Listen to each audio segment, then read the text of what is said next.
sense that. I renovated my old house. I had a house in Tilly Street. I renovated it. Went away on holidays, come off with a bloody hole in the wall where my son's mates from the house from the house. Okay, welcome everyone here today for the Audit Committee meeting on Tuesday 18th of July 2023. Disclaimer, members of the public are advised that recommendations to Council contained within this agenda can be subject to change.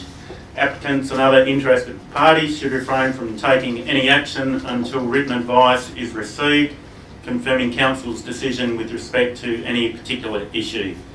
Acknowledgement of country. The Shire of Harvey acknowledges the traditional custodians of the land and their continuing connection to the land, waters and community. And we pay our respects to all members of the Aboriginal communities and to their cultures and to elders past, present and emerging. Item 2, record of apologies and leave of absence.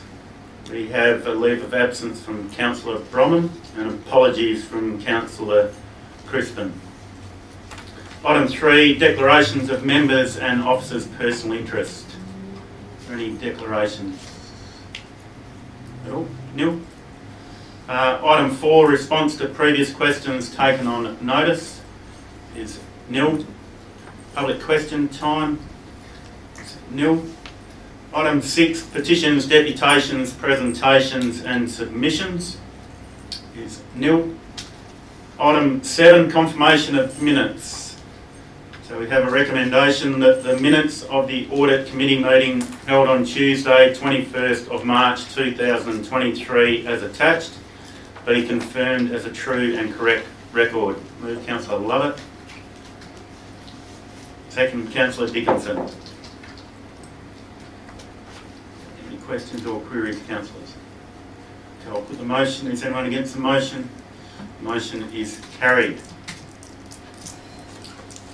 Okay, item 8, officers' reports. Item number 8.1, Audit Regulations 17 Review 2023.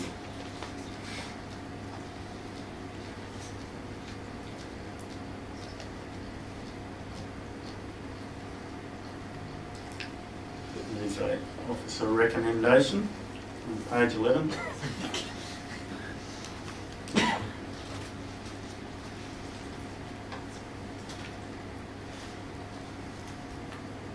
I just have a question. Having read the report, it appears to me that a lot of the issues raised are due to lack of resourcing. Would that be correct? And some have been addressed, such as the grant funding officer, that will alleviate some of the issues that were identified. And I was interested about the contracts, overseeing the contracts, and that the comment in there was around it's the officer's responsibility or the director's responsibility. So how are we going to, bearing in mind the resourcing issue, how are we going to make it easier for directors to meet that requirement?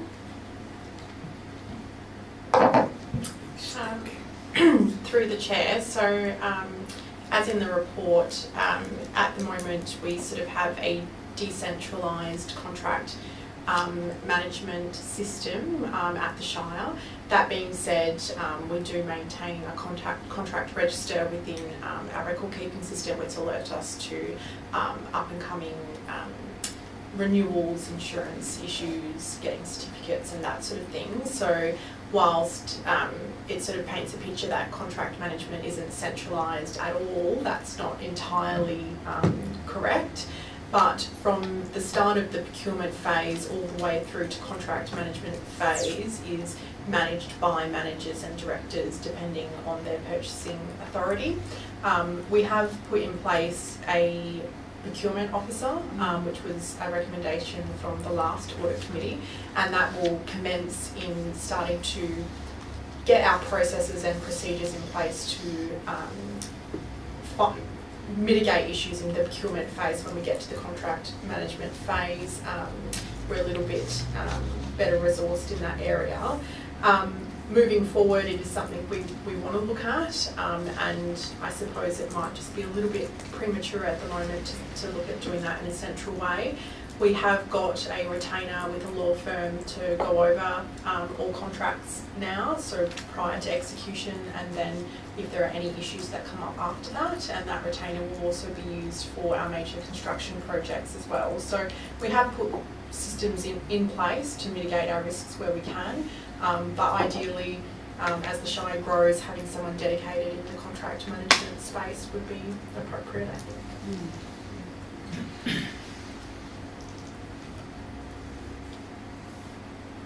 Can I follow on from that, please?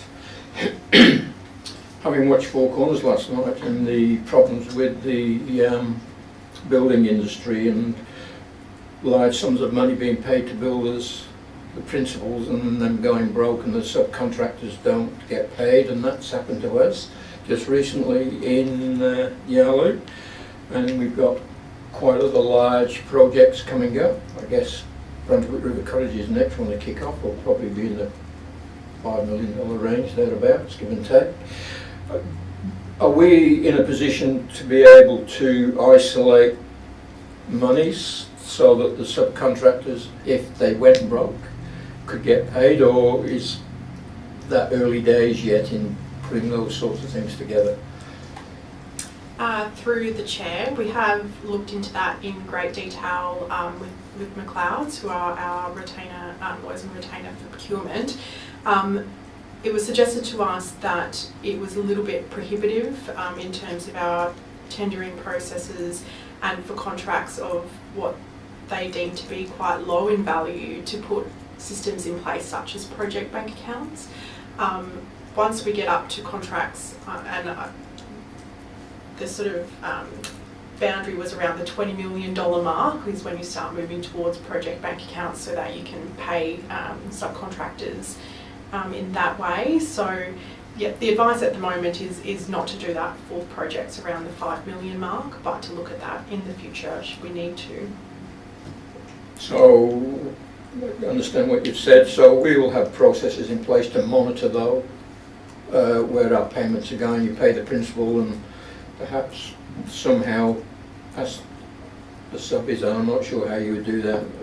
Are you getting paid regularly or whatever? Yes, and through the chair we have also registered with ASIC as well to make sure we understand that the head contractor is actually paying people, and we can get a notification now to let us know if they haven't paid the subcontractors. Yeah. Thank you.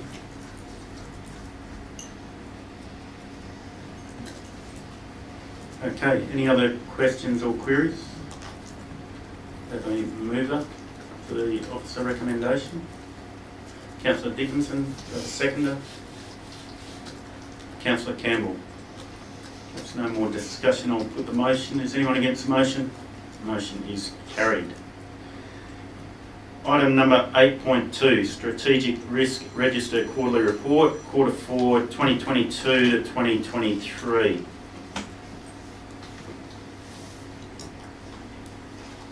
Any questions or queries on that report?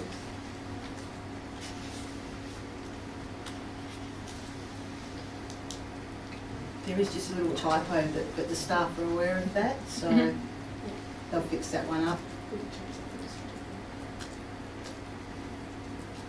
Okay, do we have a mover and a seconder?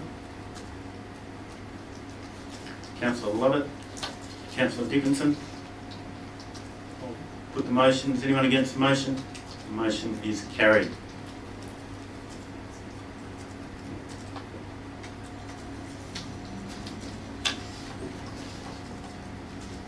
Okay, item 9, matters behind closed doors, is nil. Item 10, closure of the meeting. Declare the meeting closed at 3:09. Thank everyone for their attendance.